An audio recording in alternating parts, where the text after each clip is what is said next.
जय हिंद दोस्तों, नमस्कार। डेली रीड बुक में आप सभी का स्वागत है। आज हम लोग मॉडर्न इंडिया का दूसरा टॉपिक यानी ईस्ट इंडिया कंपनी और बंगाल के नवाब के बारे में पढ़ेंगे और यह एनसीईआरटी सार संग्रह बुक से लिया गया है। आज का जो पेज होगा वो 52वां पेज होगा। पहले 51-52 पेज का अध्ययन हो चुका है। आज ईस्ट इंडिया कंपनी और बंगाल के नवाब के बारे में पढ़ेंगे। बहुत ही छोटा वीडियो होगा और इन्फॉर्मेशन से भरा होगा। इससे एक प्रश्न आपके एग्ज़ाम में ज़रूर ही देखने को मिलेगा। अब सोचिए, एक पेज में पूरा टॉपिक को क्लियर किया गया है, तो इसमें इम्पॉर्टेंट नहीं, महा इम्पॉर्टेंट, वेरी इम्पॉर्टेंट क्वेश्चन को शामिल किया गया है। तो चलिए देखते हैं। सभी प्रश्नों को एक एक करके आराम से पढ़ते हैं। पहला प्रश्न है, मुगल सम्राट द्वारा स्वतंत्र रूप से नियुक्त बंगाल का अंतिम गवर्नर कौन था? तो इसका आंसर होगा मुर्शिद कुली खां। इसका शासनकाल था 1717 से 1727 ईस्वी। मुगल सम्राट द्वारा स्वतंत्र रूप से नियुक्त बंगाल का अंतिम गवर्नर कौन था? मुर्शिद कुली खां। दूसरा प्रश्न है, मुर्शिद कुली खां ने अपनी राजधानी ढाका से कहाँ स्थानांतरित की? तो इसका आंसर होगा मुर्शिदाबाद। याद करने में आसान है। मुर्शिद कुली खां ने अपनी राजधानी ढाका से मुर्शिदाबाद स्थानांतरित किया था। बंगाल के किस गवर्नर ने यूरोपियों की तुलना मधुमक्खियों से की है? तो इस प्रश्न का सही जवाब होगा अली वर्दी खां। बंगाल के किस गवर्नर ने यूरोपियों की तुलना मधुमक्खियों से की है? तो अली वर्दी खां। अगला प्रश्न है, 20 जून 1756 को प्रसिद्ध ब्लैक होल की घटना बंगाल के किस नवाब के शासनकाल में हुई? तो इस प्रश्न का सही जवाब होगा सिराजुद्दौला। तो सबसे सर्वप्रथम पहला प्रश्न आता है कि ब्लैक होल की घटना कब घटी थी? तो ब्लैक होल की घटना 20 जून 1756 ईस्वी में घटी थी। और यह कहाँ घटी थी? तो बंगाल में घटी थी। और किसके शासनकाल में? सिराजुद्दौला के शासनकाल में। अगला प्रश्न है, 9 फरवरी 1757 को अलीनगर की संधि किसके मध्य संपन्न हुई? तो इस प्रश्न का सही जवाब होगा क्लाइव और सिराजुद्दौला के बीच। देखिए, हर एक प्रश्न से 1-2 प्रश्न समाहित होते हैं, 1-2 प्रश्न निकलते हैं। इसमें से आप समझ सकते हैं कि अलीनगर की संधि कब हुई थी? तो 9 फरवरी 1757 को हुई थी। और किसके किसके मध्य हुई थी? क्लाइव एवं सिराजुद्दौला के मध्य हुई थी अलीनगर की संधि। अगला प्रश्न है, भारतवर्ष में ब्रिटिश साम्राज्य का संस्थापक लॉर्ड रॉबर्ट क्लाइव को माना जाता है, जिसे प्लासी के युद्ध 23 जून 1757 में बंगाल के नवाब सिराजुद्दौला को पराजित कर पहली बार भारत में ब्रिटिश प्रभुत्व की नींव रखी थी। भारतवर्ष में ब्रिटिश साम्राज्य का संस्थापक रॉबर्ट क्लाइव को माना जाता है। अगला प्रश्न है, प्लासी के युद्ध के समय बंगाल के नवाब का सेनापति कौन था, जिसने युद्ध में विश्वासघात किया? तो आंसर होगा मीर जाफर। मीर जाफर ने प्लासी के युद्ध में बंगाल के नवाब का सेनापति था। यानी किसका सेनापति था? सिराजुद्दौला का सेनापति था। और इन्होंने ही विश्वासघात किया था सिराजुद्दौला के साथ। अगला प्रश्न है, प्लासी के युद्ध के समय मुगल बादशाह कौन था? तो प्लासी के युद्ध के समय मुगल बादशाह था आलमगीर द्वितीय। प्लासी का युद्ध कब हुआ था? 23 जून 1757 को। ये बहुत ही इम्पोर्टेंट है, याद रखिएगा। तो प्लासी के युद्ध के समय मुगल बादशाह कौन था? आलमगीर द्वितीय था। प्लासी युद्ध के पश्चात यानी प्लासी युद्ध के बाद बंगाल का नवाब कौन बना? तो वही धोखेबाज मीर जाफर बना था। अगला प्रश्न है, भारत में ब्रिटिश प्रभुत्व की शुरुआत किस युद्ध से मानी जाती है? तो भारत में ब्रिटिश प्रभुत्व की शुरुआत प्लासी के युद्ध से मानी जाती है और प्लासी का युद्ध 23 जून 1757 ईस्वी को हुआ था। अगला प्रश्न है, इसमें अगला टॉपिक है कि प्रमुख घटनाएं और उनकी तिथियां दी हुई हैं। यह बहुत ही इम्पोर्टेंट है, तो इसको याद रखना होगा। एक तरफ है घटनाएं और एक तरफ है वर्ष। तो ब्लैक होल की घटना कब घटी थी?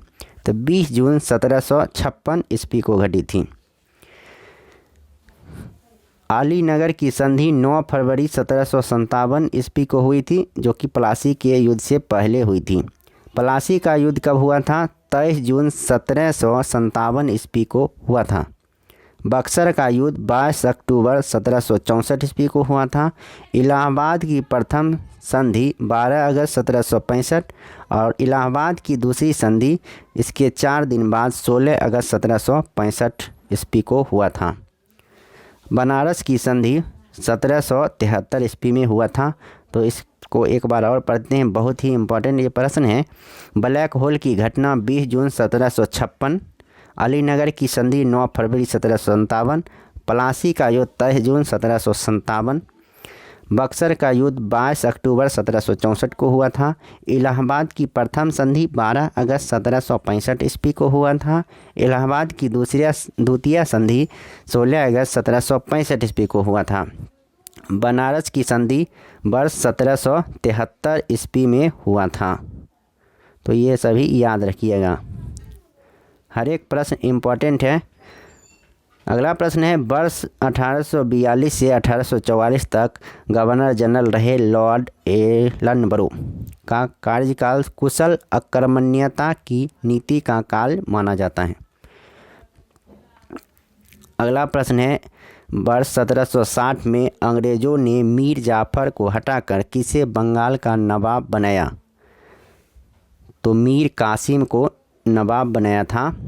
कब? 1727 ईस्वी में। किसके जगह पर? मीर जाफर के स्थान पर मीर कासिम को बनाया गया था।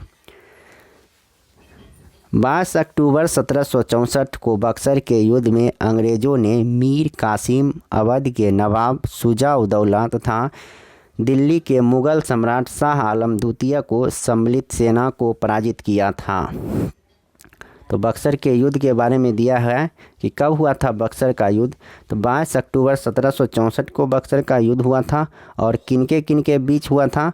तो एक तरफ था अंग्रेज़, और अंग्रेज़ का नेतृत्व कर रहा था हेक्टर मुनरो, और दूसरी तरफ था मीर कासिम, अवध के नवाब शुजा-उद-दौला और दिल्ली के मुग़ल सम्राट था आलमगीर द्वितीय।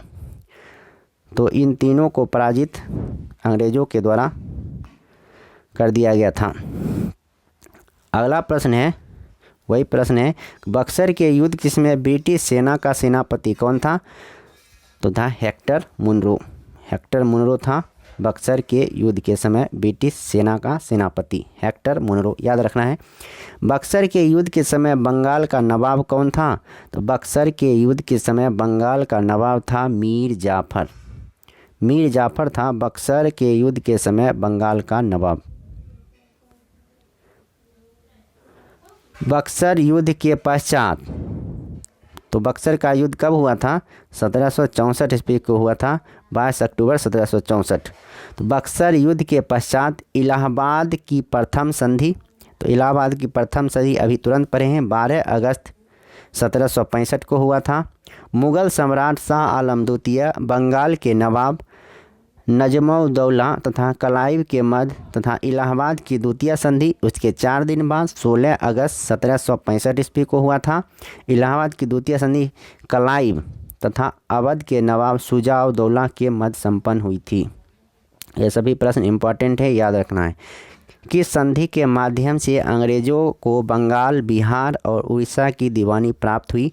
तो इलाहाबाद की संधि।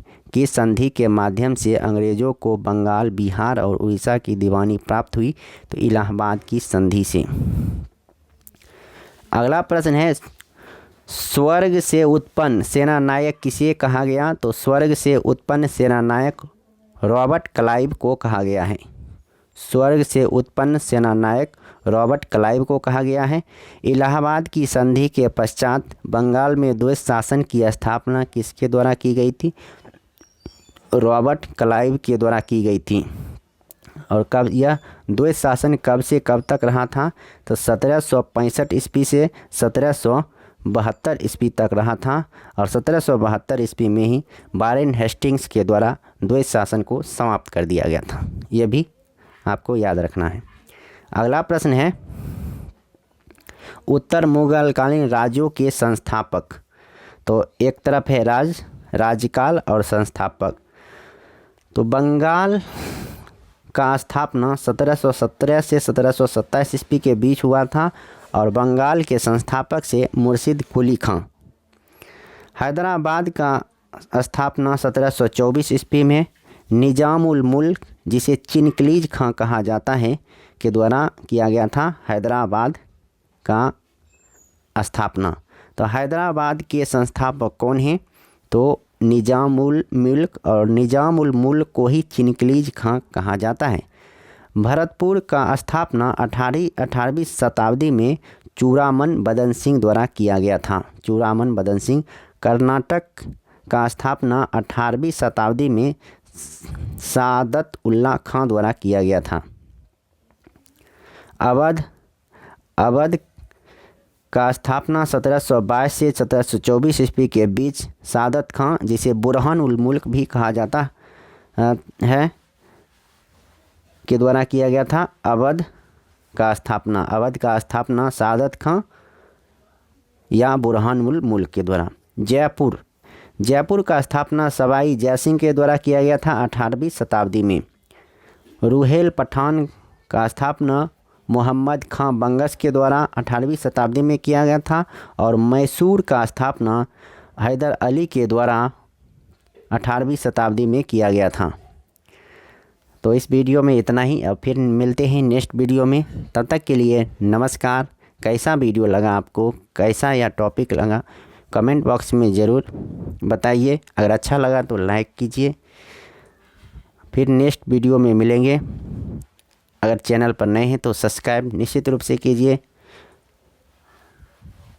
और धीरे धीरे छोटा ही वीडियो आएगा, लेकिन दूसरे भी विषय का वीडियो आएगा, जैसे बायोलॉजी का। फिर इस नेक्स्ट में वीडियो आने वाला है। तो लगातार जैसे जैसे आप लोग वीडियो को व्यूज़ देखिएगा, वीडियो को लाइक कीजिएगा, हम जल्द से जल्द इस बुक को समाप्त करने का प्रयास करेंगे। अगर आप लोग नहीं देखिएगा तो मुझे भी मोटिवेशन कम मिलता है और नहीं बना पाता हूँ। आप देखिएगा तभी तो बना पाएंगे। अगर आपका फ़ायदा होगा तभी तो हम कुछ मेहनत कर पाएंगे, नहीं तो हम खुद स्टडी में बिजी रहते हैं और सारा काम रहता है। तो जिस काम में ज़्यादा सपोर्ट मिलता है वो काम करने में अच्छा लगता है। इसलिए आप ज़रूर कमेंट बॉक्स में लिखा कीजिए मुझे अच्छा लगता है। आप कुछ भी लिख सकते हैं। अगर ख़राब लगा है, अच्छा नहीं लगा है, क्या इम्प्रूव किया जा सकता है, वो भी आप कर सकते हैं। फिर मिलते हैं नेक्स्ट वीडियो में। तब तक के लिए नमस्कार। जय हिंद, जय भारत।